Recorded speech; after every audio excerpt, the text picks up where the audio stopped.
Good evening, ladies and gentlemen. My name is G. Cole, and welcome to Homegrown, where I get to share with you some good music while talking to some great people.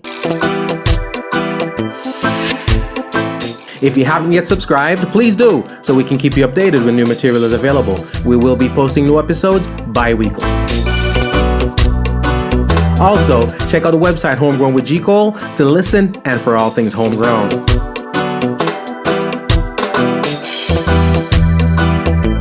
We're also very interactive. Please follow me on Twitter, on Instagram, and on Facebook at MyGCole. Here we go on Richie Stephens. Here we now. There's a lot of ladies on right about now. You know the ladies have them proper thing, etiquette and the whole nine. You know the lady them do for them things. You know them things set up. Yeah, man. Them little ting. Them ting. But there's some artists who make them lose their mind and take them right back to when they're bad, you know, when them never married and settled down yet. So right now, when them hear them tune and if I look around and make sure the kids not around, because they know when the kids say, boy, mom's just tripping back in the day. Yeah, mama can't turn up. You know what? Lord. I got a special joint I got to touch for the massive right here. Special tune because I just dig it.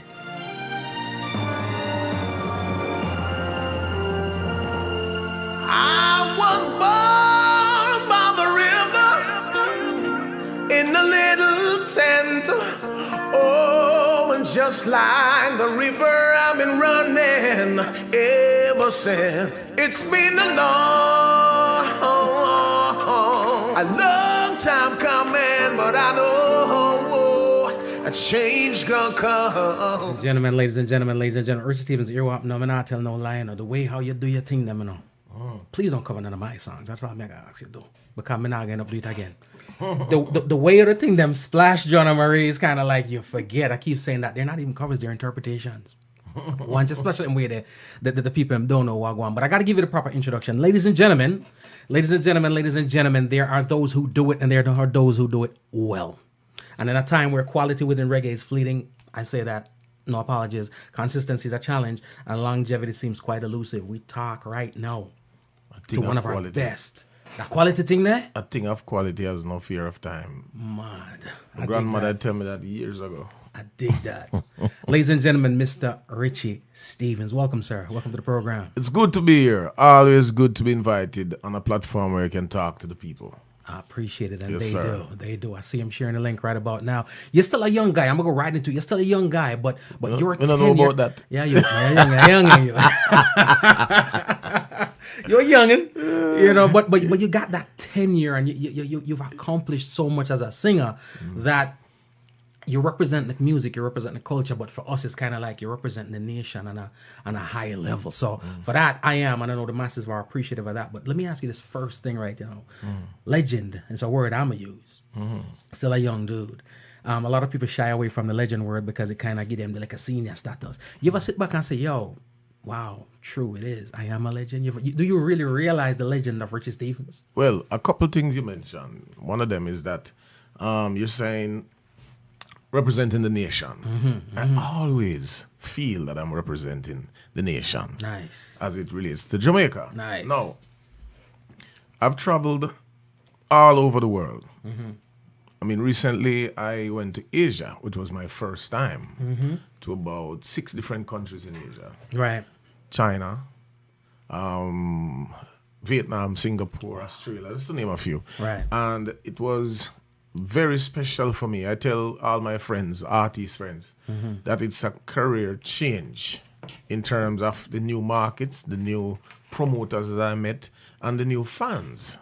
You know, because you're talking about people who don't really understand the music nor the culture. Yes. And what the promoters did that was nice was to give me an opportunity to talk to the public. It really was some welcome parties that turned out to be like a lecture. Wow. Because it's more talking than music. Right. You know, me talking to the public and they're throwing all kind of questions. Because when it was announced that I'm coming, what you find is that people start research a lot of things, Jamaica and its music and so on, same questions. So it was really, really fun. But in terms of being a legend or a teacher, all the names that's been I've been called over the years, I can allow the public to make that determination because you know, it's difficult for me, even though I've been in the business for so long, to take any credit I like when it's given to me. It feel more genuine that way. Right. You understand me? So, all I do is just to do my work and just represent and try to represent to the best of my ability as it relates to our Jamaican music and culture. I love it. Yes, sir. That's humility at its finest. Can come from the artist only one. Legend, me say. I'm going to put my light on them up. Me say, legend, ladies and gentlemen, in the building. You know, here's how I give my legendary status now. It's not by tenure, you know. It's by memory. And a little bit of people may get a one dance pan to some bad Richie Stephens tune, and a little bit of girl me get. I sing some Richie Stephens tune, you know. So that's legend for me. Yeah, well, that You is know what I mean? always the fun part, because there's so many people who introduce me to them daughter and son and say, hey, you know, see that tune they did sing, it kind of give you a vibes, and they rate it. So Hey, that might start like a child support. No, that's not a smile. Not a smile. no, it's not my responsibility for what happened. So you didn't induce nothing. No, sir. I just doing what I do. No. I love it. I'm gonna touch a little something real quick, and I'm doing it for us, but for the people listening, I just want to give you a real snippet of something real quick. Ladies and gentlemen, try this with me. I'm trying to get close to you, my love. Love. Ooh, the shape of me. 15 seconds. 15 seconds. Culturally and legally, you're not allowed to play more than 15 seconds of that song there without pull it up from the top. You know what I mean? That song right there, as I know I play that song, everybody who love reggae music, a memory got jogged right there. There are few songs in a reggae dancehall culture that never will go away, and that every lover of dancehall, every lover of reggae music will lose their minds when it come on, and that's one of them. Okay, well, I give thanks for hear that, sir. Trust me. When you make songs like those, right? When you're in the studio and you're doing what you do, are you aware when you do a song like that and you get the final mix or the producer take the record, you know, say, boy, I got something here? No, you'll never know. I always tell people that the public is the best judge of music. There are many times when we make a song and just feel like, yo, this are the thing. Mad. We start call up a friend them and tell them about the big song, and it come out and people I wonder, what song you matter about again? And then you put out a song where you never call nobody about, because you never did expect this song to run. And that song, they just come out and start blaze. So music is very unpredictable. You can never predict music, because if you're predicting music, it means that you're predicting the way what people accept in their soul. I got you. And music, you know, all genres of music, all styles are soul music. Because if it don't reach the soul, it will not stay around. True that. It will not grow old. If it don't reach the soul, it will not grow old. If it don't reach the soul, it grow cool, right? Yeah, I tell you. So, you know, no matter what we do, no matter how much we put in, no matter how creative we are, you know, we just have to put out the music and let the crowd be the judge. I got you. I got somebody here saying, can we get a piece more of it, ladies and gentlemen? Here it is, all right? Don't be selfish. Share the link. Believe I've lost the race again, but I'm coming again, cause I just gotta get in, cause I'm trying to get to you. So Rockwell, big up yourself. EK, thank you so much. Break the walls away. Olivier, thank you so much for joining us. Is as obvious as the colors of your hair. And would you believe that I really care? Cause I'm trying to get to you. It's one of them things where sometimes I feel like you don't really realize the extent, the depth of the catalog until there's a reason for pull up the catalog. You know what I mean? Sometimes I do think that sometimes you don't. Everybody has an anthem. I know it's not just me. I think you help sell a bunch of Twitter to, you know, because when I was growing up, the realistic Twitter in my back of the bus, once a year, you know, say Richie Stephens has got to be played in this bus today. Brother? What part of Jamaica you come from? Ochi. So like you come from we're on our part. Ochi. Yeah, Well, we Ochi. got school, you know. We used to look forward to when school over to get home, because it's an hour ride. Yeah. A pure niceness from the bus. You know what I We mean? do them style, we do them time. Trust me. Now, there are some things that are cult classics in our community. When it comes to films, you talk about the Baby Boys, the Shatters, the Godfathers, and things like those. You know what I mean? When it comes to music, It's the same thing. And I think a song like that one is one of those cult classic songs too. Most artists you watch, just my opinion, you see them and they start and them get them fumbles and they climb and they find their footing or whatever the case may be. From the moment I was introduced to Richie Stephens, it's almost like you were at the top of the game vocally and as far as a performer on the whole nine. Talk to me a little bit about your introduction into this music business. All right. Well, I am one of the lucky students who managed to start in the business at the right level. I started as a community entertainer. Wow. I used to sing on sound systems, and it wasn't until I decided to journey a little bit from out of my community, because you know when you're in the community, you're in a safe zone, because your family and your friends, them, and you know, and everybody scream when you sing, so you're not so sure. But when I start leave the community and sing in different places and start get the same approval, I realized that hey, something is there. And then I went to the North Coast, was like the university of the music business in Jamaica. Right. Because you sing in different hotels, you sing 6 nights or 7 nights a week. You know, and that is serious development. Yes. To be it's like it's no different from being in a university, learning the different subjects, you know, about life itself. 'Cause everything is about life. Yes. So when you prepare yourself and you get that level of education, it prepares you to take on the world. Yeah. So that is, in a nutshell, is how I come up in the business, and I cherish the experience, because what it does for me is allow me to operate on different levels. Right. This is why I do different genres of music. This is why I perform on stage and just let the audience be my friends. You know, just to be comfortable and just really entertain people. So I attribute all of them things from growing up on the North Coast, singing for 6 nights a week. I love it. Amazing enough you mentioned that, you know, I grew up in Oasis, like I told you. And I was talking to another artist the other day about the cabaret, if you will, how it starts, cabaret singing and doing the hotel circuit. And I do realize most of the singers that I come across that have a certain range of music, a certain depth that I can go to, have worked that circuit. Yeah, man. Everybody, man. From Freddie McGregor to Mikey Spice to Barry Salmon to all of the people, them. You know, it's really important to deal with music on a wide scale. Right. It opens up your mind. Right. You know, and allow you to express yourself in different ways. Never to just keep it safe and do one style, you know? Right.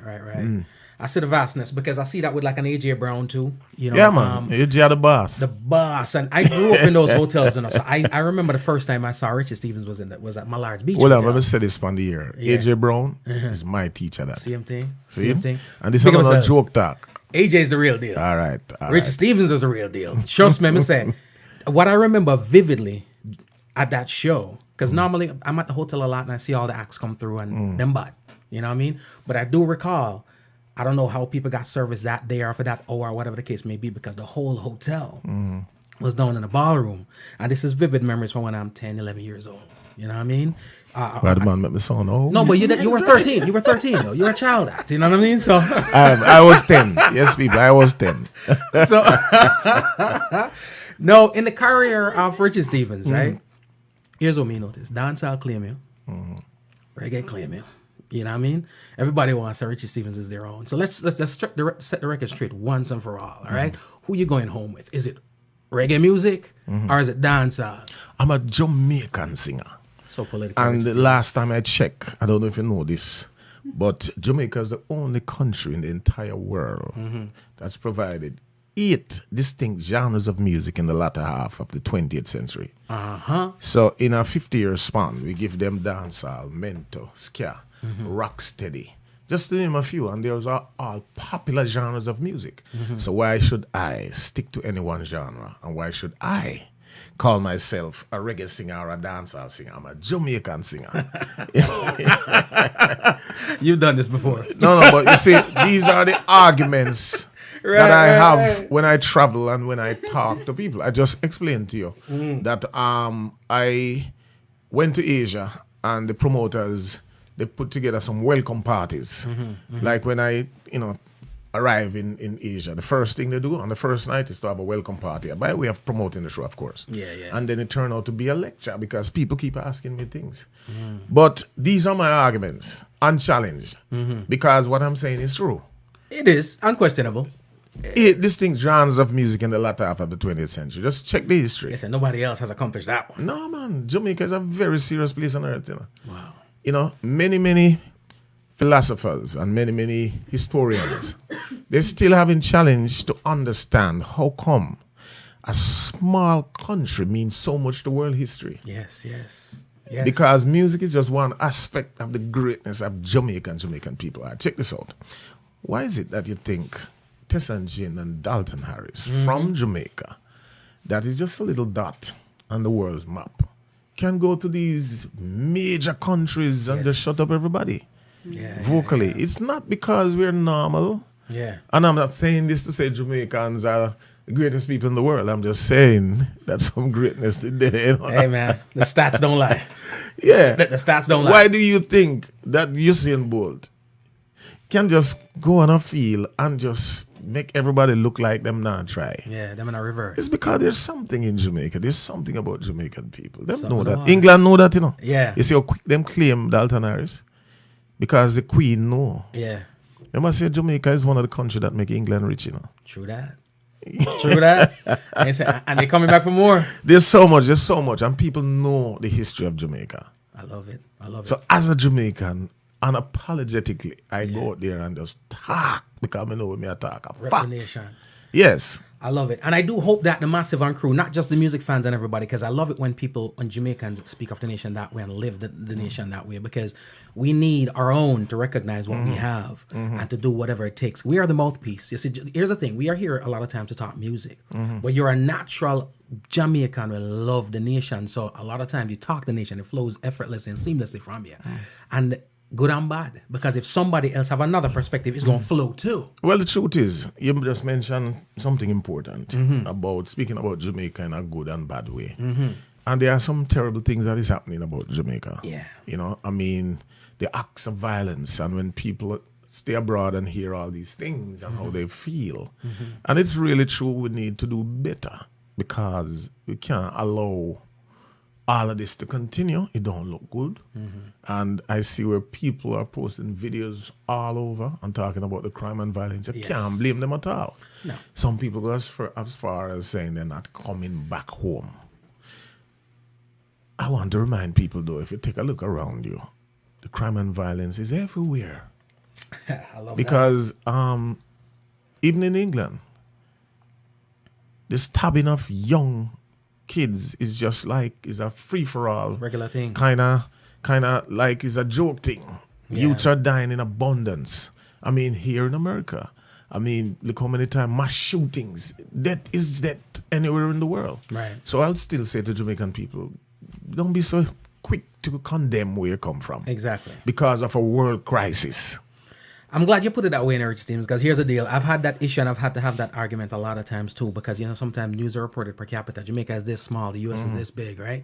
Reality of it is this: there are more people dying in Detroit on a daily basis than in the entire nation of Jamaica. It's just how it's reported. You know, I remember having conversations with people sometimes saying, hey, I don't want to go to Jamaica. Well, you notice what I say? I say we're behaving terrible and it needs to stop. It needs to stop. So I will never defend Jamaica Correct. in that respect, but I'm just saying to all Jamaican people all over the world, be real. Just remember it's a world crisis. I know we alone. That's all. It's not a just world home. crisis. So don't condemn where you come from. Yeah. Because at the end of the day, God forbid anything happen, all right, back down a yard there. Yeah, go. All right? All right, now with the climate. You never know. You just never know. I'm going to touch something right about now, ladies and gentlemen. I know. And then we have to talk a lot about the reason why I'm here in a brother. We're not straight from Now, we got time. Straight. We got time. Ladies and gentlemen, I'm going to give you something right about now. I know you're having a good time with us. I don't want to be selfish, all right? Touch, I want to keep it moving, keep it grooving. It is Homegrown. Every man's got a weakness. Sweetness. I've got a weakness for sweetness, and everyone knows I go crazy for ladies who dress in tight clothes. Just love when her body is curvy and smooth. I get bad or so mad when I'm in It's a big one, ladies and gentlemen. Thank you again so much for joining us. Don't forget you want to give away. Don't forget a It's a big tune. It's called Weakness for Sweetness. Enough people, I'm going to quote the lyrics to that song there too. We're here, ladies and gentlemen, chatting with the great Mr. Richie Stephens. Richie Stephens, you've managed to achieve something that many others haven't been able to achieve in this business, and it's called longevity. Wow. Where you chalk up the formula to longevity as? The formula. I always answer it in a very simple way. The love that I have for it. Wow. When you open up your heart and love what you do, they say you never work a day in your life. So it's like nothing to me. Some things that probably become like a challenge to many, and they see it as hard work, I see it as nothing because I love it. Right. So I live by music. Every day I do music, either writing, either producing, singing on stage, or whatever. It's a part of me. So that allow me to just go on. And of course, the people, because when you can't trick the people, you know. Yeah. When the people see that you're into what you're into 100%, they will give you their time of day. Gotcha. So overall, it's the love Love of it. that I put into it. Yeah. Love equals longevity. Yes, sir. So that means a lot of people doing it, they don't really love it. If you're not loving something, then you won't enjoy it. And then someday soon, you're going to stop doing it. I love it. Now you're from South Lamar, right? Take me back a little bit. I love getting the backstories of you. Give me before Richie Stephens, when you were a young Richard Stevenson, growing up. Well, you know, whole heap in Bridget. Talk to me about South. Well, before music, what was life like growing up as a youth in the South? Well, why? You know, I was born an entertainer. You know? Yes.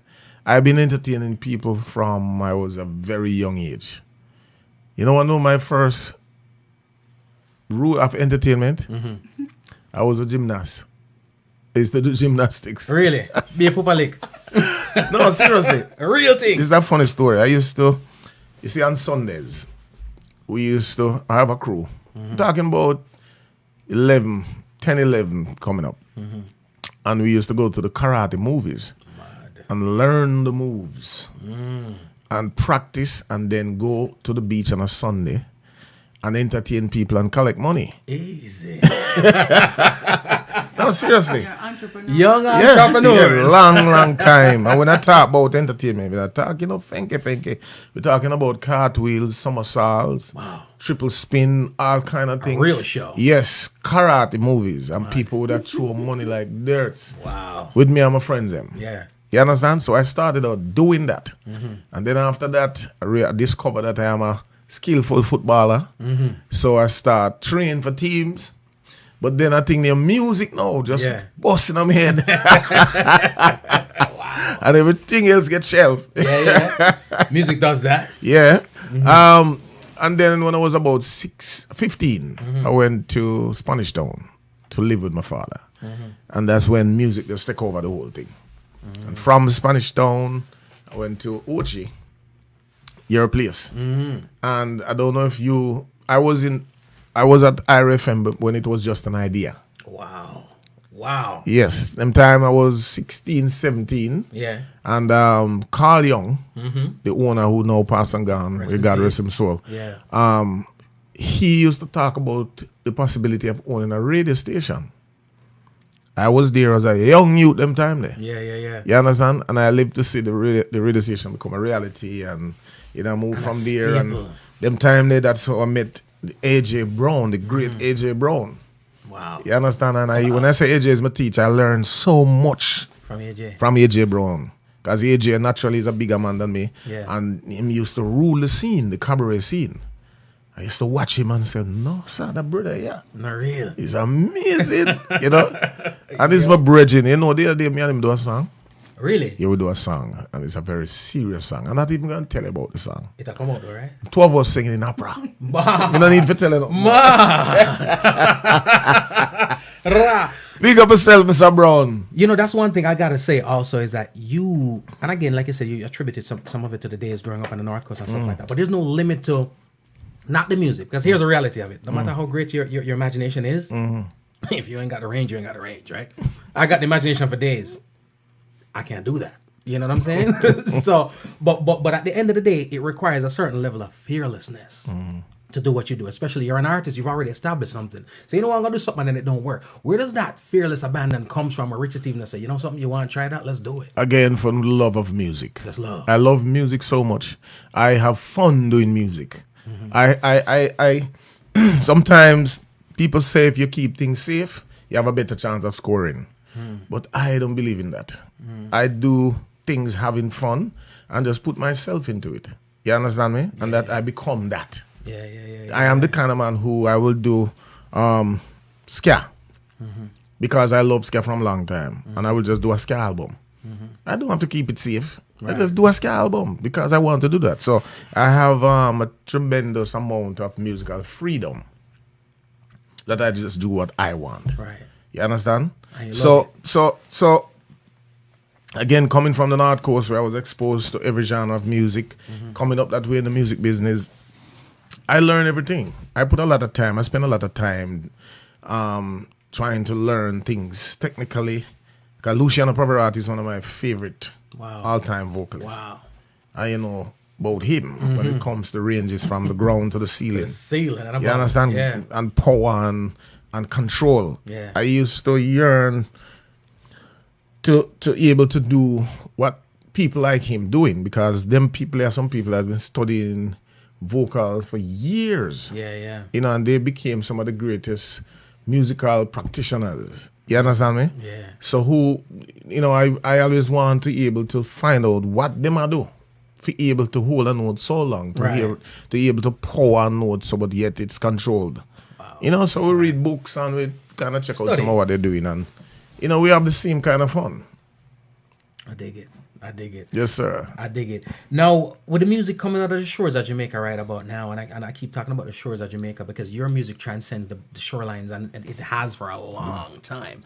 A lot of your fan base, a lot of your performances are international, right? So you've, of course, discovered years ago that the music that you make, you have to make it thinking outside of the shoreline. What would you, information, what suggestions, what advice would you give to the youth coming up right about now when it comes to trying to make that mark on the international music scene? All right, there's a great man, one of the greatest musical icon of the world, Robert Nesta Bob Marley, right? And one serious lesson that I've learned from him, when he was coming up in business, he was heavily ignored because he was so different in his musical stylings, mainly the lyrics, because he's just a man who never known to sing love songs. He just sing songs rebelling against something, and a lot of people couldn't take that. So he was quite unpopular in his homeland. Right. But Bob Marley, his whole journey and his history taught me that sometimes you just have to stick to what you want to do and what you know and what you love. Because we've seen where Bob Marley grown from being unpopular in his homeland to one of the most important musical icon in the world today. The whole world, yeah. So the world is a big place. And when I do music, I try to do music for the world. I give you a story. Now, I just mentioned to you earlier about being in all these different countries. I've been in the business for some 30-something years. And I'm still breaking new grounds at this time in my career and life, which I give thanks for. Check out why I ended up in all these new countries. Since last month. I was in Japan performing. I was on a show with Chaka Khan. It was a big festival. And Chaka Khan went up, mashed up the place, because you know she's one of the big artists of the world, and she has several international hits. I guess the promoter was wondering, hey, what Richie Stephens going to do after that? Anyway, with all confidence, I went up there and just do my thing. You understand?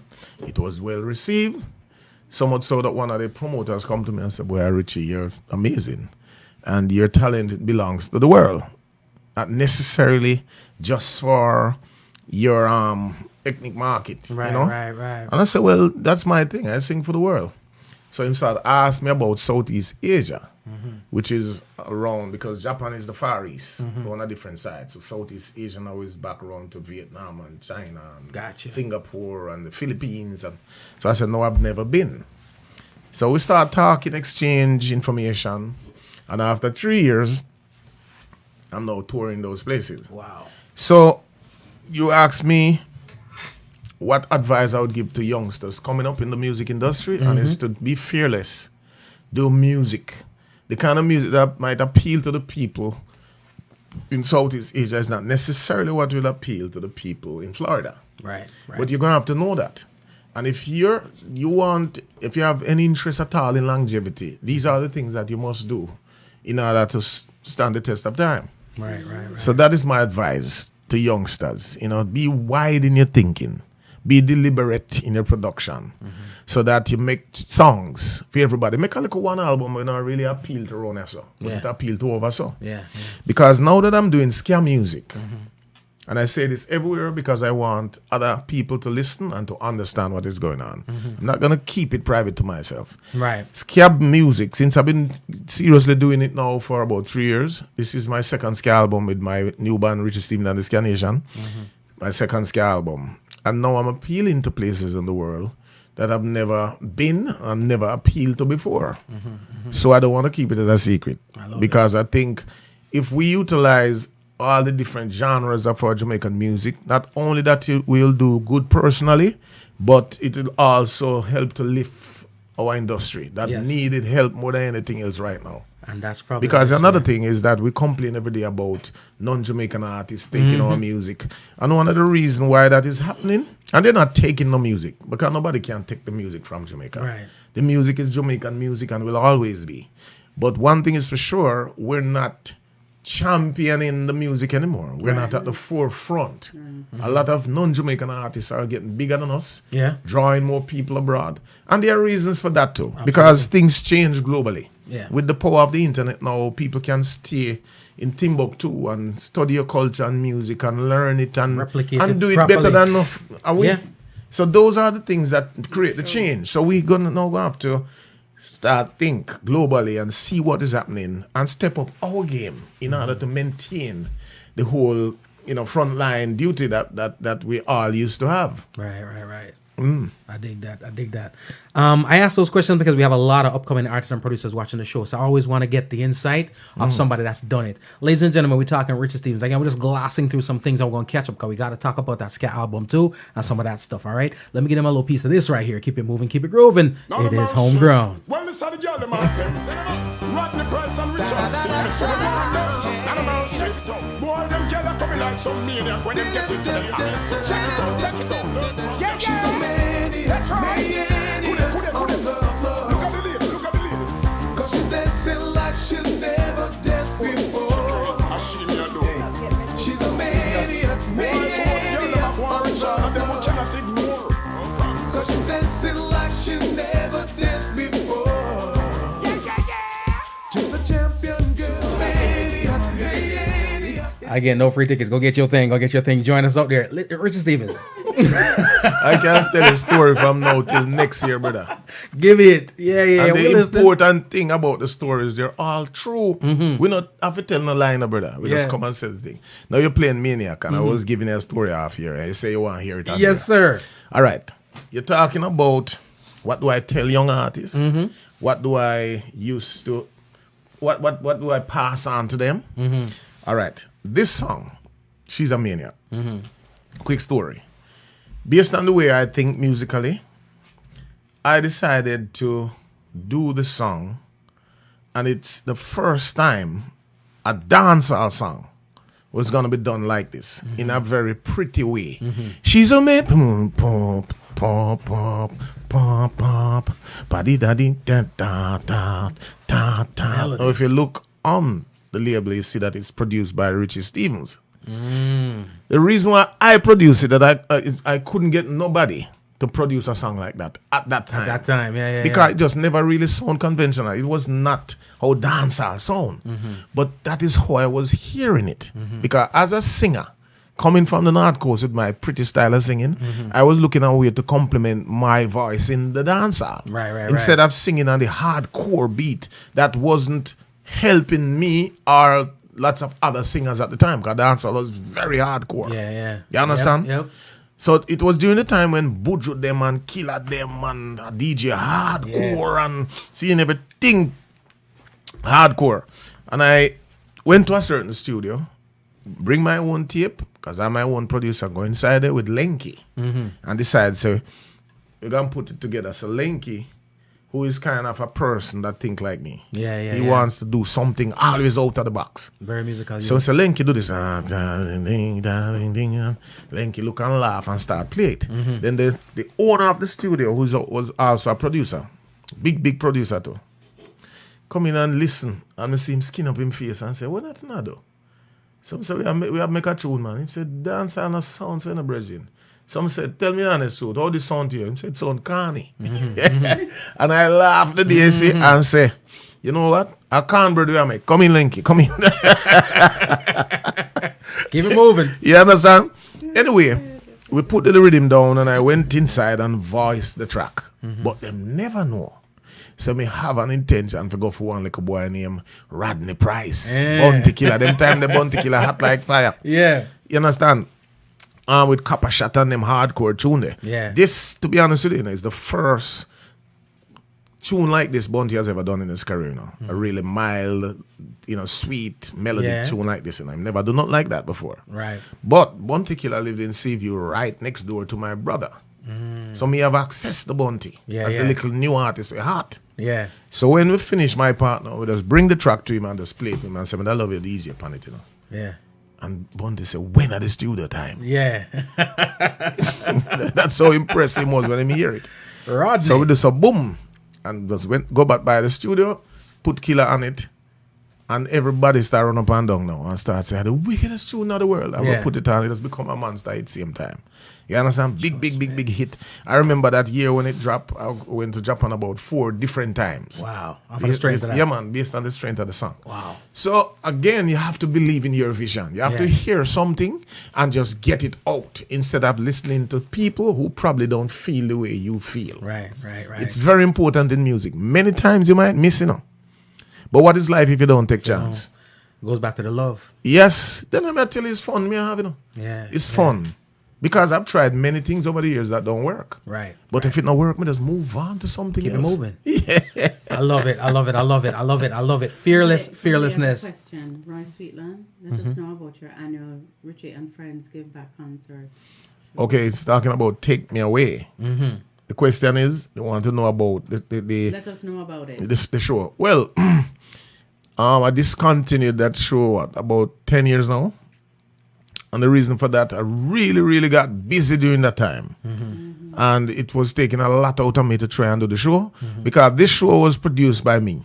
I used to produce the show. I tried to give it up to people to produce, and it just wasn't the same. A lot of people complain about this never do right and that never do right. So I did realize to enable to make the show stay at that level, I have to be personally involved. And I was overwhelmed after a while. So I just kind of put it on a pause. And since I haven't been back to it, Right. Okay. So that's pretty much That the. answers their question. All right. You heard it here. Hopefully soon we'll do another one. Because a lot of people every day ask me the same question. Richie, when you come back with the show? Guys, I show that the Prime Minister used to do it every year, the opposition leader used to do it, the whole member of Parliament used to do it, Tivoli Gyad used to do it, Rima did it. It's an everybody show. You pioneer a lot, because a lot of things come after that, A lot of things come similar. Listen to me. I don't say it, but all of the show them we are going now. People say, other pattern there. Of course. And guess what? My view is this. Who else to learn it from than those who do it well? So you did it, you set the blueprint, and guess what? Let them run with it. You know what I mean? We give thanks to inspire other people, sir. Absolutely. Now, you've been a part of some stellar collabs. We just played the Bounty Killer one. Ladies, Gentleman. You know what I mean? And a whole bunch more. A lot of times when people say collaboration, all they think, and I listened to how you put it a while ago, was about the energy, was about the feeling you felt. But when people think collab nowadays, all they think is, I got a song, who's hot, who can help me propel this to the next level. And a lot of times that's not necessarily the formula. No, never. What's the formula to a good collaboration? All right. A collaboration. I've done many over the years, as you know, with many artists. You just mentioned a couple of names, but you still never mentioned Mad Cabra. You still never mentioned Garnet Silk. Come vex, but the Cabra tune, I can't find it nowhere. Yeah? No. All right. Let me tell you about. Okay. Let me tell you about this collab now. Yeah. Garnet Silk used to live up the road from me. And one day I drive past and say, Richie, you know what, we're not doing no tune yet? I'm saying, me have a tune. And the Sarah linked me and him drive gone. Yeah. And the following day, I went by his house and Fight Back. I already recorded Fight Back, you know. It never come out yet. But I record the song and I say, you know, that tune, yeah, would that be a nice tune, you know. Him as a root Rasta man and, you know, this is a root tune. Yeah. You understand me? So we just bring it and play it for him. And him said, no, that tune is bad. I said, Jatty, come here, this. I start call crowd and play it. And Tony and you can yeah. The man called crowd and everybody listened to it and said, this gone. So we just go back to the studio, take out some parts of my voice and put in, and him change up some things to suit film style. And it become a big hit for the two of us. Wow. So out of magic, these monster hits come. Right. Not necessarily to write a song and say who hot now or who not. And try to find the hot man to put in. Yeah. Because this come out of a natural inspiration. Yeah. And just look at me and say, we're not singing the tune yet. And it just so happen that we have the tune. Yeah. You understand me? Has to be organic. Yeah, man. So it's naturality is the best way for anything. Do it natural than to plan it. When you plan it, sometimes it not go the way it's supposed to go because it's too planned, you know? Yeah. I love it. Especially when as it relates to creative process. Right. You know, when you create something, you can't go into the studio and say, me I gonna make a tune. No, for me and Sean Paul. Yeah.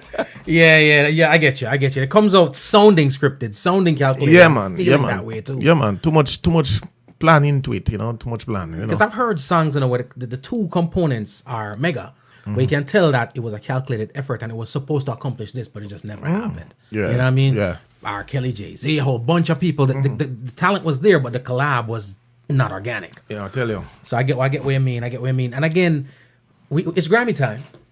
It's that time of year. You know what I mean? And the reggae fans and the Grammy have never had a good relationship. You know, it's a love-hate relationship. Well, to be honest with you, it's very confusing. Right.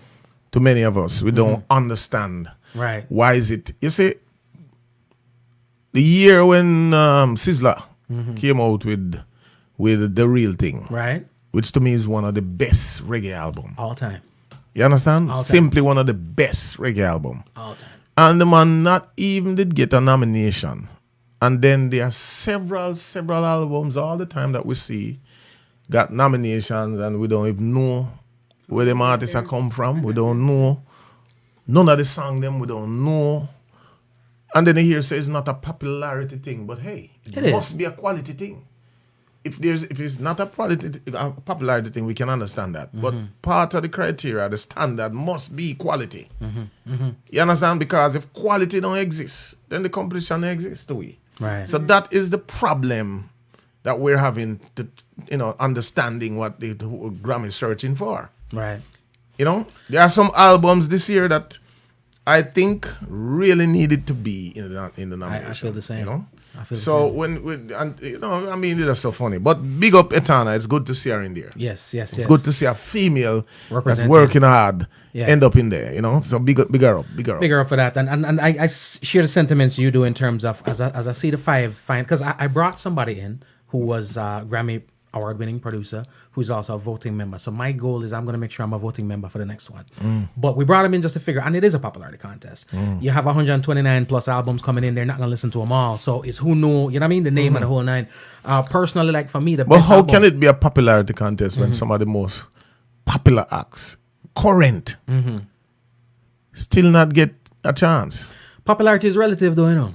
But no, you'll say that. And I know you want probably say internationally versus in our market. If they're the ones that are going to be voting, then you know what I mean.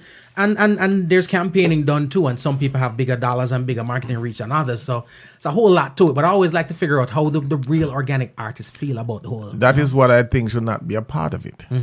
Campaigning and bigger dollars, right? Because how that will add up for the quality or for the popularity.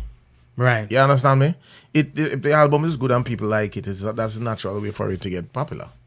True. You understand? Because we know No matter who come with the album, if it not good and the people them not rate it, it will not be a popular album. Right. You Now, what was the understand? popularity? Now, what I mean pretty much is this: getting it in front of the eyes of the voting people. I give a perfect example. The album, Big Up Shaggy, Big Up Sting. If that album was the most visible of the one that I saw, it had the Fiat commercial, and again, we don't know how the backgrounds of that go, but you could see the calculated stream to get it, the visuals in front of people, stuff like that. People will talk about Ziggy. Ziggy's last name is a marketing campaign, so there are certain things. Now, what surprised me, to be perfectly honest with you, is that Albert Rose's album never got mentioned, and to me, Albert Rose's album was the best album of the year. So it surprised me kind of how it wasn't. So that's what I mean when I said the popularity in terms of getting it in the eyes of those people who are voting. But it's a tricky thing, and I don't think it's going to be remedied anytime soon. Yeah, but what about probably albums when nobody at all know about? That too. So that's why I believe it'll never be. That's why it is a major confusion. Yeah. Because every time you arrive at what is it they're looking for, then you say, but it can't be that if that happened. Right. You know, right. so it's just confusing. So at the end of the day, I just kind of bring it down to just about who you are. Right. Don't stray from that. This music business comes with its ups and its downs. Just like anything else. Anything else you love. You know what I mean? You are constantly working. Constantly. Like I mentioned, a lot of times, not necessarily home, right? When you view the music, it's expanded, like we said, outside of the shores of Jamaica. We have the South Pacific as a huge market right now. We have Asia becoming a huge market. Europe and all that stuff. What's the difference in your eyes as how the music is received locally, Jamaica, versus internationally? It's a big difference, brother. Yeah. All right. And I guess when I say locally, is in our Diaspora. Yeah. Yeah. Diaspora.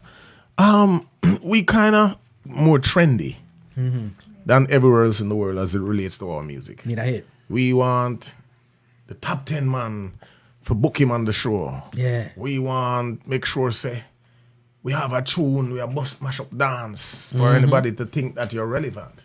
Right. While on the other side of the globe, people respect you for your body of work. People respect you for the catalog of music that you present to them. So you have people like Max Romeo, people like Yellow Man, are still some of the most leading touring artists. Constantly. You understand me? Yep, and making a lot of money. Yeah. While in our neck of the woods, we feel like they're not relevant. Yeah. So that's the major difference. difference. You understand me? Yeah. All right. Let me thank God I am still touring a lot. I'm still touring every year almost. I go to Europe, still go to Japan, and now Southeast Asia, England and all these places, Canada, all over here in America. And one thing for sure, when I go to certain places, I can do certain songs that people will applaud loudly and scream and make requests for me to sing those songs. That is totally forgotten in this side of town. Right. Sometimes I say, well, let me not blame our people because here is the factory. Right. This is where we create the music from. Right. And there's so much music and so much artists that live one place that there's no way we could be going back to come with all of this because it just too much. Right. You understand? Gotcha. So I kind of say that. But when you go to far places, like when I go to Japan, I was in Japan 2 years ago. And trust me, I sing some song that I don't sing in 15, 20 years. Wow. You understand me? Wow. But I have a nice following in Japan for many years. So Right. every time I'm going to Japan, I know you have to brush off certain tunes because it's them songs that make you Sure, popular. you're ready. Yeah. Yes.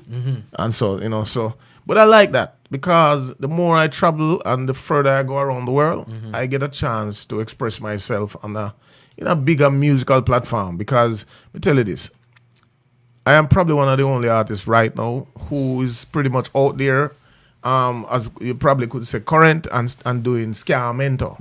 Because me have mentor show in it's song in my show, Bridget. I don't know joke thing, When we say all genres of Jamaican music, we mean all genres. Covered. You know, see it. I mean, enjoy doing it. I love doing it. Yeah. And guess what? It'll work for me too. Yeah. You understand me? Yeah. It adds up. Yeah, man. It adds up. We got a winner. Richie Stephens said, "Cinderella on the name now." I only have to say, it goes so.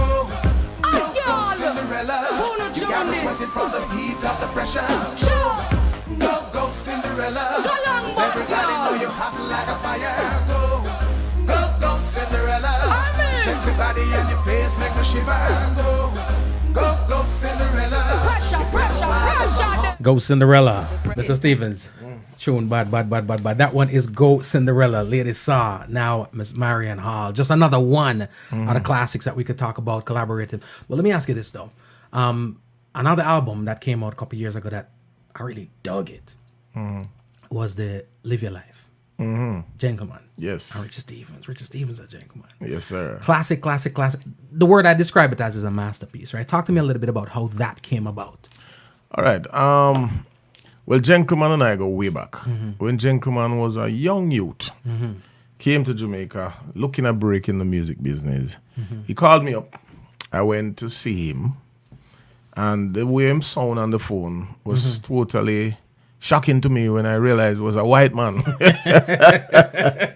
So you ain't seen that one coming? No, because the man had chat perfect patois. Him sound like Saint Elizabeth him come. Yeah. And when me go see the man, you see a white dude step out and me I say, yeah man, what go on? Gentleman there? And the man say, I mean him, so you know. So we say, oh whoa. So how long you live at Jamaica for sound so? And he said, no man, I live at Germany. Wow. So I say, you mean you live at Germany? You live at Germany and so and so? He say, yeah man, I learn everything through dancehall. It's dancehall, him learn English too, you know, or patois, not English. Yeah. So I was kind of very, very impressed with all of that. So me tell him to chat some lyrics and him just start DJ and I just say, tomorrow come link me at the studio. And that's when we did our first recording. Your birthdays. Yeah? Come for one of your birthdays. Yeah. That's 21 years ago. Wow. And then the time I met Gentleman, it was the same year, I met this little 7-year-old kid called Coppercat. Yeah. Who I further adopted him as, Rest you know, in my peace. own Yeah. child. And, you know, everybody know about the disaster that went down where he was killed. And Gentleman was so touched by the whole situation. So he offered me to come to Germany to kind of just chill out from out of the vibes. And I went there, and after there with him for several weeks, you know, on tour, the song came to me. Nobody can tell you what tomorrow brings. Live your life today. You know, and him hear it and love it, and we make it into a combination that did very well for both of us. Right. And we went to a show in Poland called Woodstock Music Festival. And I've never seen nothing like that before. Wow. I would advise anyone right now listening, just go on YouTube and pull up Live Your Life with Richie Stephens and Gentleman. Is that where the footage came from for the video? Yes. Wow. It's 750,000 people. Damn. Almost 1 million people. Come on. Yes, in that one venue looking at us. It was mind-blowing for me, for Gentleman, for everybody. Wow. I've never seen nothing like that. A matter of fact, I never even know it was possible. But anyway, that experience was just mind-blowing. So we naturally created a video and put it out. Created a big impact, you know, and it's one of the musical moments or one of the video that got me to tour in many countries across Europe. Wow. So I say thank you to Gentleman every time, you know. And out of that experience, you know, things keep growing and growing, you know, as a way of getting connected in Europe. I met the Scanation crew, which was a bunch of musicians. I gave them the name Scanation. So progress just keep going on and on from there. That's where everything grew from. You never know, eh? I'll tell you. Like you mentioned. Love. So the album, Yeah. the album, Live Your Life album. After we did the single, it did so well for us. We start doing some singles, Warrior and all the songs putting out. And I said, let's do half and half album, man. And everybody welcomed the idea, his crew, my crew. And we do the album, you know, and put it out. And I love it. yeah, man, we did quite a bit of touring on that album. Of an album, man. Because it came out, like 3 years ago? No, man, about 5. 5 years ago. About 5 years And you ago. were on the road for a couple of years based on that. Yeah, man, yeah. We toured all over the world. All over the world. I love that tune. I love the album. I like the message. I like what's in it because it's great when the things sound good, but then after the dust settles and the message sinks in, then that to me is where the value of music and musicianship comes in. I'm gonna get him a piece of that in a second, but let me ask you this also. You've done the reggae distributors, you've done the VPs, the green sleeves, you've done the major label thing, the Motowns, you know what I mean, and of course the independent route, Pot of Gold, which is your thing. One thing, you do your research, brethren. Or it's not a research, it's a natural thing because you grow with it. But grow with the thing, and it's easy to talk to somebody who I love their work. Okay, good, you know what I mean? Good. But what I'd love to know really is, in your own words, what's the difference in the experience between rolling with a Motown that's major, rolling with the small entities, the VPs, the Greensleeve, versus your indie route, which is Pot of Gold? Well, all right. We're going through changing times. So back in the day, to sign to a major was just the best thing in the world because you would get like major promotions. You would get a big budget to do a video. I remember when I was signed to Motown and they were putting out my first single, which was Every Time You're There. It was 75 people in Central Park in New York in the crew that is looking about my video. Wow. We see forklift, crane, all kind of thing, and we're doing the video on the Brooklyn Bridge. Wow. And it was just exciting. Nowadays you can't do that. No. You can't get 7 people, So that's 75. Not even 7. So just a little bit less. Yeah. So now it's best to work with a small label because the budget will be small and a major label is not even interested to sign a new act and to develop a new act. Yeah. The budget is not really there for that. You have to create a buzz and then they will sign Right. it. So the business changed. So now it's better to work with a small label where everything is controlled easily Right. versus back in the day. Right. You understand me? So Well, you seem to have had a visionary approach because Pot of Gold is not like something you created yesterday. You've had the label for years. yeah, man. Well, when I was working with Motown, after that deal finished, I went back to Jamaica because I was mostly in California them time there and just started up Pot of Gold record label and Pot of Gold recording studio, which I still have up to today because many of the works that I've done, like the same song, take me way up in the sky. Baby, I like that rhythm. I built that rhythm myself. And it's 22 years after Rihanna took that rhythm and sampled it in work. Oh, wow. For real. I didn't even really think. Wow. You don't know that? Oh, you didn't do your research? No. I didn't even think about all that. I was like, Just wow. one- Yeah, man. one That is time where, for- hold on. With Oscar. And everything that we talk about, it's there online. You can't just go and research it, people. Work.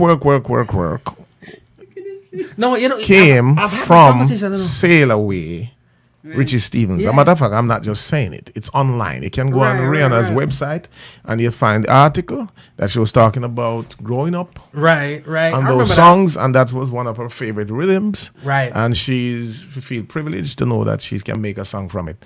And big up to Rihanna and the team because them treat me well. Okay. All right. See it?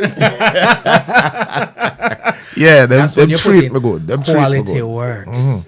And that's another thing too when you make music that's not for today. So the alone, entire Pot of Gold studio is now refurbished I dig it. and brand new again. You hiring? Give thanks, Rihanna. You hiring? I mean, I'm free. But I love that. Yeah, man. I love it because now that you mention it, some means I didn't think of asking about that, but I had a conversation. We had a lengthy, when that happened, like the whole country had a conversation. Rihanna's a pop sensation. You're the legend. It was an ongoing conversation. There's never a day went by that somebody wasn't saying, yo, did you see what just happened? So it's just a testament to the quality works. We spoke a while ago about this tune here, Live Your Life, from that big album, which opened so many doors. For those who haven't heard it yet, which is should be about 3 or 4 people, I'm going to drop it for you right about now, give you an idea. Keep it moving, keep it grooving. It is Homegrown.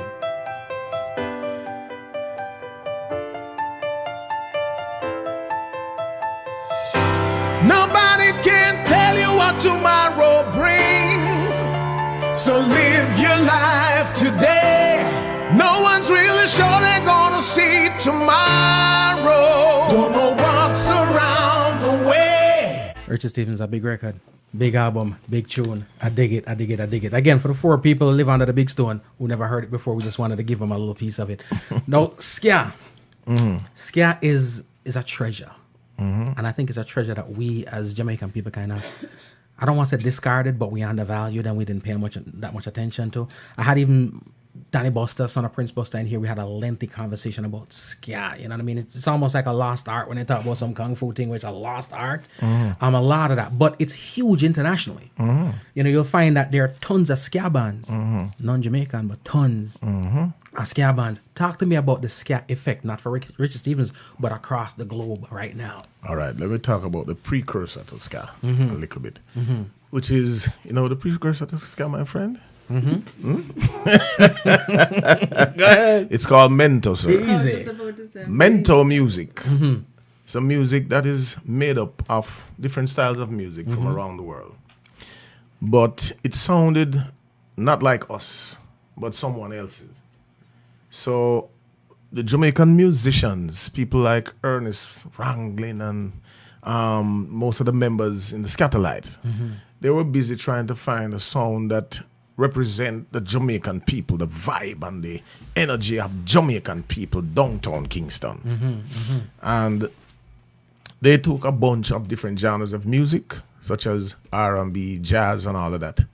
And Ernest, if you look, there's a documentary that shows exactly what they did, which is to play the beat backwards. Right. Knowing Jamaican people will take anything and make a creation out of it. Right. And that was when ska born, in the 50s. You understand me? And ska became our first international music with a song called My Boy Lollipop. Yep. Dun, dun. That was produced by Chris Blackwell. Right. You understand? A Jamaican. Most people don't know that Chris Blackwell is a Jamaican. You know? He is? Yes, but he has English roots. So he went... Is this an educational class for you? He just got some forgiveness for all the people. All right, Chris. All right. Yeah, No, man, a Jamaican. all Man. right. But he had strong English roots. Yes, I didn't know. So he went to England with it. But if he said in an interview, when the song was created, it knew exactly what to do with it and knew exactly what it was going to do. So it turned out to be our first international hit song. You understand me? And so ska was born. And, you know, the Scatterlights and Bob Marley and the Wailers and Jimmy Cliff, Tootsie Bird, Prince Buster, Derek Morgan, all those people start to rise in ska music. You know, you start have ska superstars such as Prince Buster, as they would say, he's one of the first international stars out of ska. Yeah. You know, and then you have a ska audience start building up in England with the skinheads. Yeah. Believe it or not. Wow. Because ska was close to punk rock. Right. And then downtown Kingston now created the whole ska dance. You understand me? Drop legs back in the day. So it became a popular movement out of Jamaica. And shortly after that though, because ska was not it was kind of short-lived in terms of being mainstream music. Right. So Rocksteady came after. Right. You know, there's so much rumor about the first reggae song. Some people say, you know, Hopetown Lewis Right.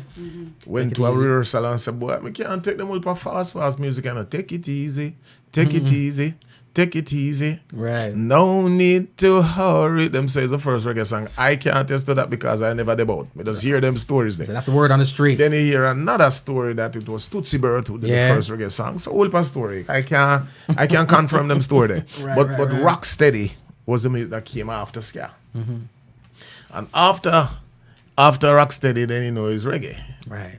And after reggae, you know it's dancehall. So that's how the thing go and go. But Wow. but ska music now. Ska music to me is one of the most powerful, one of the most creative and exciting genre of music ever from out of Jamaica. The reason why I love ska so much, my father was one of the baddest ska dancers in Jamaica. Drop legs. Mr. Colin John Sharp. Easy. You understand me? Yeah, I hear so when the Monday, because I never grew up with my father, you know. I grew up in Westmoreland. I used to hear stories. So when the Monday put on them clothes and step out Yeah. and start dance, the place not good again. Easy. But here why I believe that story now. The reason why I believe that story that my mother went to Kingston from Westmoreland as a young aspiring singer. And my father used to live up the road from where my mother lived. And then there was a little concert in the square and my mother go watch the concert. And that is how I come into the world. From a chance meeting at a concert in the square. So guess what now? I have this undying love for ska music. And just know one day I'd love to get involved in it.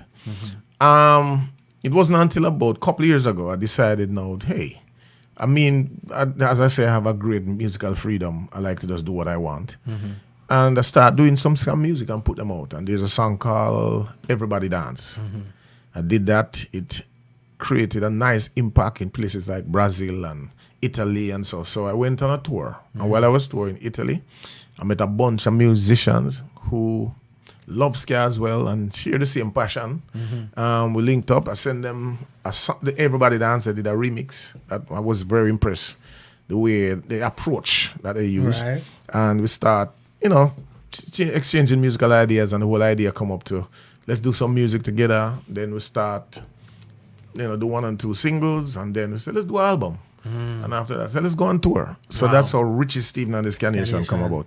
And I love that because here's an opportunity to do something other than just what I am doing over the years. Yeah. So between Richie Stephens and the Scanation and Richie Stephens, the solo artist, this is why my Rasta now look so much that I was telling my good friend here that I need 2 of me now. You need a twin.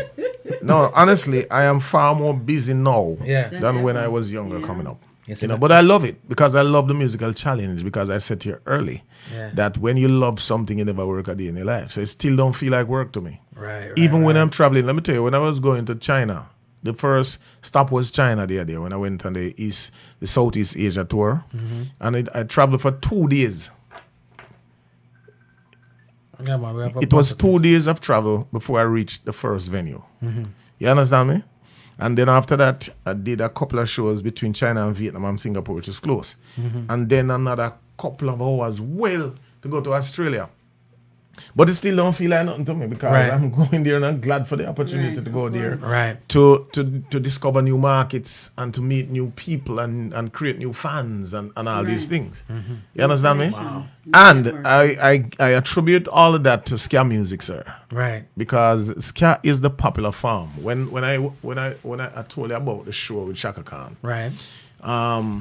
When Shaka Khan done the place, I said, what am I going to do up there now? This big old monster star. We're going up after her. We just open with some ska music. And I'll normally leave the people in my dance. Wow.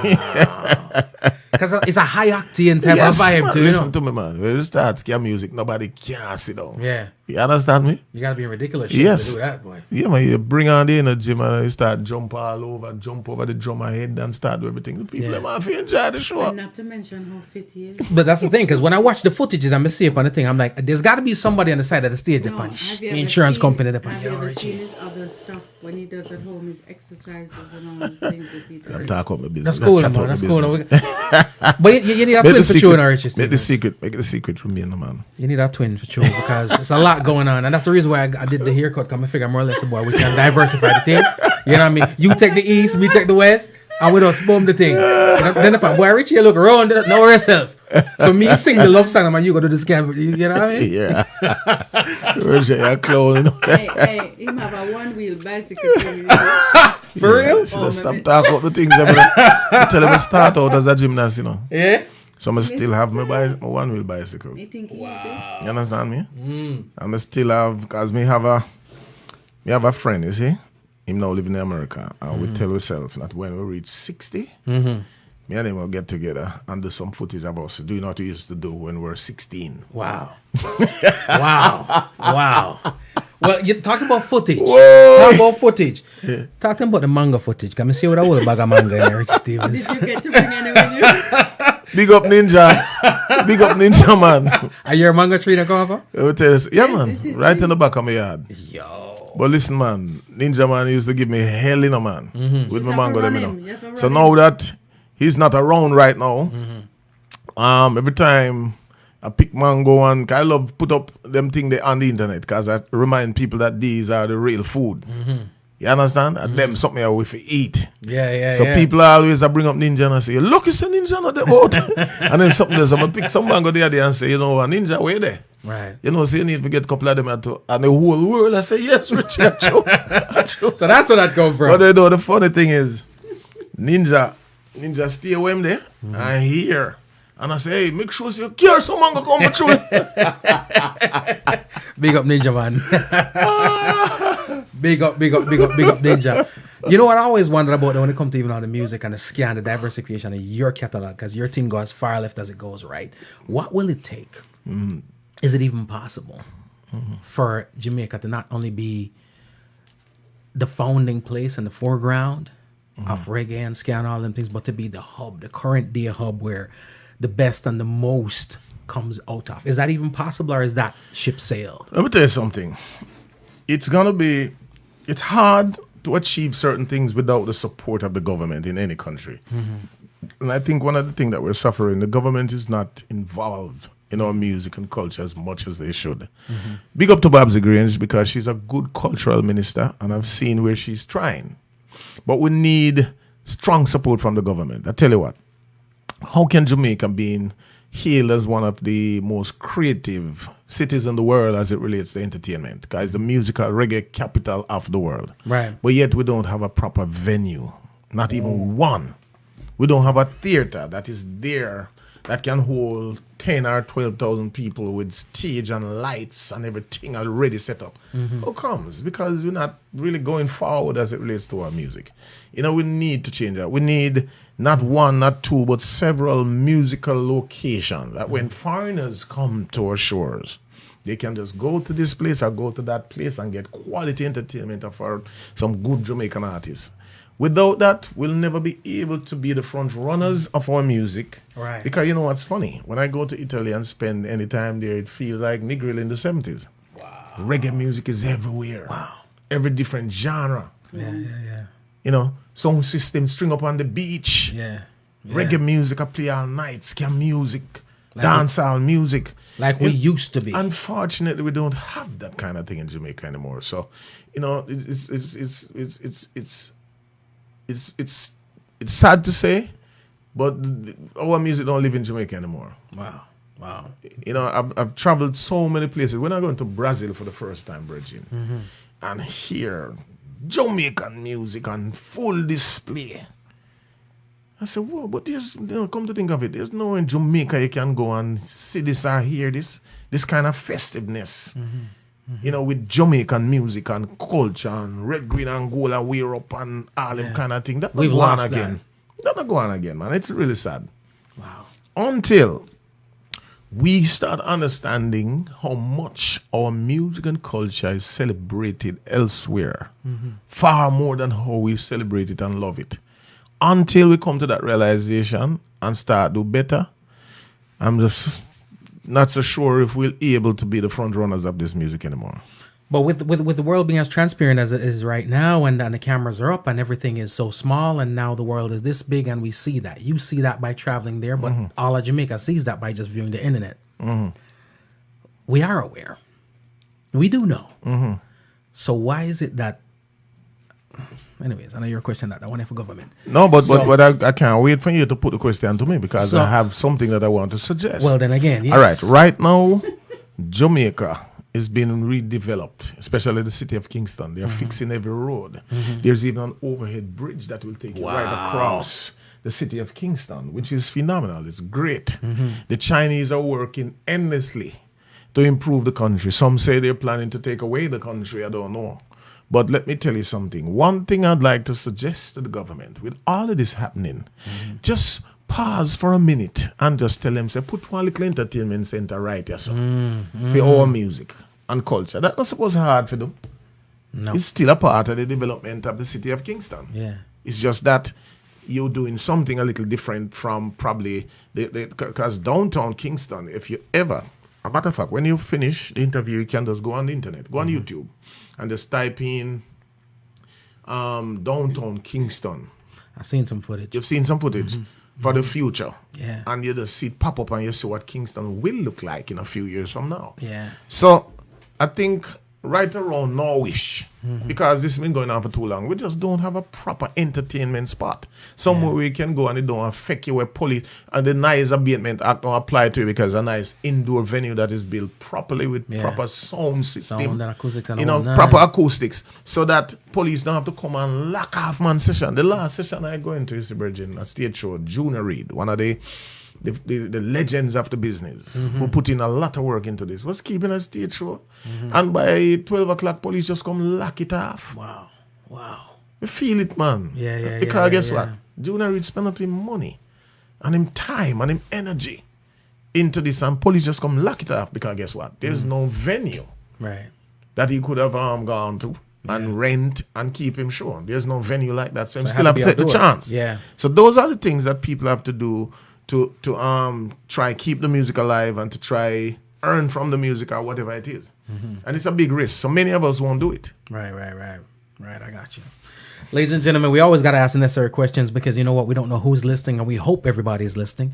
And you share the feed. Share it with Andrew and everybody down there so they know what going on. And I like the fact what you said a while ago because, you know, once the construction is done, there's very little you can do. You know what I mean? It's right now when construction is just begun and the infrastructure has just been developed, it is a perfect time. Choose your spot, put it in, and that's generating revenue for forever. You know what I mean? Yeah, man. And safety. And also commercializes what we do because a lot of people from other places will be able to come. You just come with all your favorite in mind because there's a little request segment. Mad. Where you just tell me where you want to hear. Mad. You get there with a acapella. Me draw and or tune whatever. when I say legacy, me can't find it for iTunes. Run down on the I'm just say, I'm ready to go. Ba. Baby. Anything you say, I'm ready.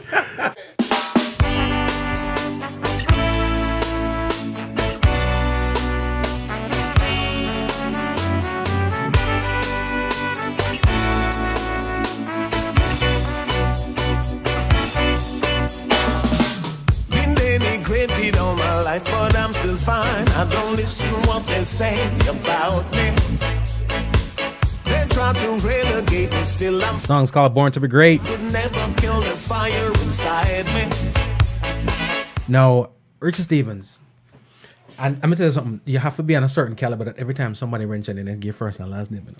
It's like nobody says Denzel. It's like Denzel Washington. It's true. Nobody just says Richie. Nobody says Richie. Richie Stephens. Richie Stephens are according to Killer Richard. You know, level. That's my big. That's my artist. No, there's levels to this. When I think about Richie Stephens, that's the thing that comes to my mind. There's levels to this. Musically, Richie Stephens. What's on your bucket list? What is it that you haven't done yet that you got to do musically? You know what is funny? I have a song right now called You're the Greatest. Nobody can shatter your dreams. Nobody can stop you. Inside yourself, try to find a hero with the vision of a brighter tomorrow. Nobody can shatter your dreams. Nobody can stop you. Tell yourself you're gonna be the greatest. Like a warrior, solid and fearless. Fearless and do more. Prayer answers everything and even opens doors. It's your life and yours only. Sometimes get rocky and may leave you lonely. You are the author of your life story. Make sure your ending is all filled with glory. Don't worry about failure, you've got work to do. Ain't nobody in the world can stop you. Nobody can shatter your dreams.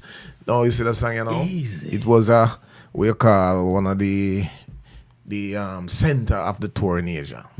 Yes. The people really, really and truly enjoyed me singing the song. And then after the show in Chilavi. Chilavi is a big fancy club in Singapore that I was told that I'm the first reggae artist to perform in there because it's most pop artists and EDM and Major Lazer them and them people there and some. So anyway, I met a producer. I didn't know him. There's somebody come to me and say, "Man, that song, what's the name of it?" I say, "Which one?" And him tell me, say, "It's called You're the Greatest." I say, "Man, I'd do anything to get that a cappella to do a remix." So the promoter, who was a Asian girl, was there and came up and said, "Hi, and nice to meet you too, Richie, so and so, and make a proper introduction." And then I said, "Well, all right, I'll talk to you about it. I'll just talk to my friend and then we get back to you." And after the man step up, him say, "You know who is that? One of the biggest producers here in Singapore." Wow. I said, "Whoa." So we get the acapella to him, and he's now doing a remix of that. And he sent me a little piece to ask me if I like the direction. He's doing a jungle remix. Yeah, man. I can't wait for it to come out. Bad. God. Really, really nice. So as it relates to music, you know, that is something that we're doing now. Right. That I can't wait to hear it. So. Wow, wow. Ladies and gentlemen, look out, listen out, keep your fingers on the pulse, keep your ears out. I'm doing a project with my good friend Bobby Digital. Man, talk to me a little bit about that. So proud of it. Right. When is it coming out? It's next year. Next It's year? called Bobby Digital Presents Classical Richie Stephens. I'll leave it at that. Stuff to look out for. Yes, sir. We get no sneak peeks of anything off it tomorrow? No. No? No. I gotta ask, right? They say, you don't ask, you don't get. Not yet, So, man, not yet. I love There's so much to do tomorrow that I don't want to add no more. You understand me? What I have planned is enough. I got you. Mr. Stephens, drop some social media info for the masses and crew that need to be following you. Instagram is Richie Stephens too. Facebook, just straight Richie Stephens. Stephens. Not Stevens. Stephens. Just hook me up, man. Easy. I love it. I love it. Richie Stephens, thank you so much for stopping through. It has indeed been a pleasure, man.